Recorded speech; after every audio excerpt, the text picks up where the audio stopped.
2004. A Navy pilot named David Fravor is on a routine training flight off California. His radar picks up something dropping from 80,000 feet. Fast, he's redirected to look. What he finds, he still can't explain. White object, no wings, no exhaust, moving against the wind.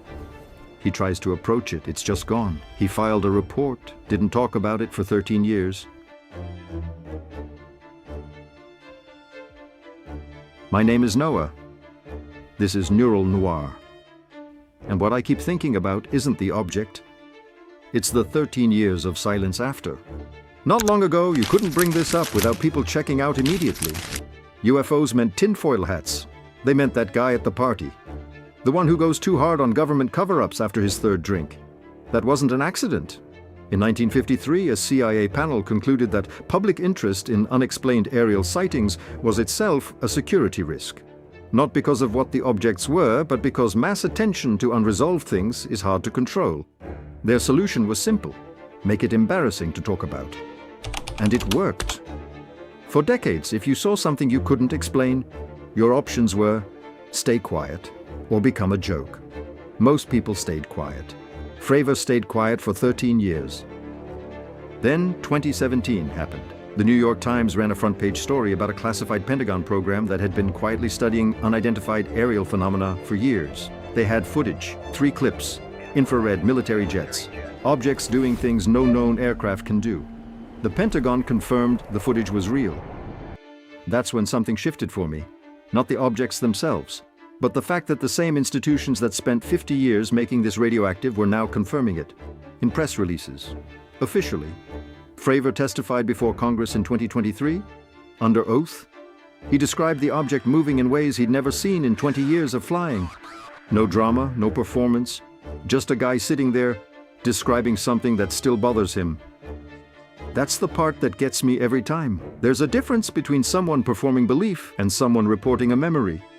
These pilots sound like the second thing. Here's what nobody really talks about, not the objects, but what it does to you when the official story quietly changes and nobody acknowledges it changed. Psychologists call it ontological shock. When something you assumed was settled turns out to be genuinely open. It's not dramatic, it's more like, you thought the ceiling was load-bearing, and someone casually mentions it isn't. Most people didn't have some big moment when this went public. It was quieter, more like a low hum that started somewhere in the background. The 2021 Pentagon report said 144 incidents. No explanation, just, we don't know what these are. The brain hates unresolved loops. We're wired to categorize things, file them away, move on. And this just doesn't file. It sits somewhere between real and unexplained, not a conspiracy, not confirmed contact. Just a very well documented, we have no idea. And that specific kind of uncertainty is surprisingly hard to live with. I'm not here to tell you they're real. I genuinely don't know what those objects are. Nobody does. That's kind of the whole point. What I keep coming back to is something less exciting than that. We live in this period where the list of officially unexplained things keeps getting longer. And institutions that used to draw firm lines around what was credible, they've been quietly moving those lines. No announcement. No apology for how they drew them before. Just adjustments. In reports, in hearings, in press releases dropped on Friday afternoons, that pattern changes something. Not dramatically, more like you start reading things slightly differently. Official statements. The way certain questions don't get answered. I don't think that's paranoia. I think that's just what happens when you watch the room rearrange itself a few times without anyone admitting it.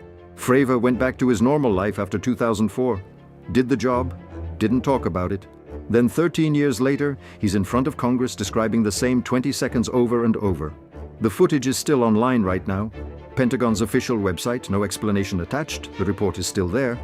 144 incidents, no conclusions. The hearings happened. More are scheduled, and people went back to their lives, which is maybe the strangest part. Not that there should have been panic, just something enormous got absorbed into the news cycle and receded, like the volume went up for a moment, then back down, and you're left wondering if you imagined how loud it was. I don't know what those objects are, but something changed when serious people stopped treating this like a joke. I can't tell you exactly what changed, or why it matters, or what comes next. It's just different now. And I find that harder to shake than anything anyone's actually claimed about what's up there. This is Neural Noir. Modern life changed the human mind.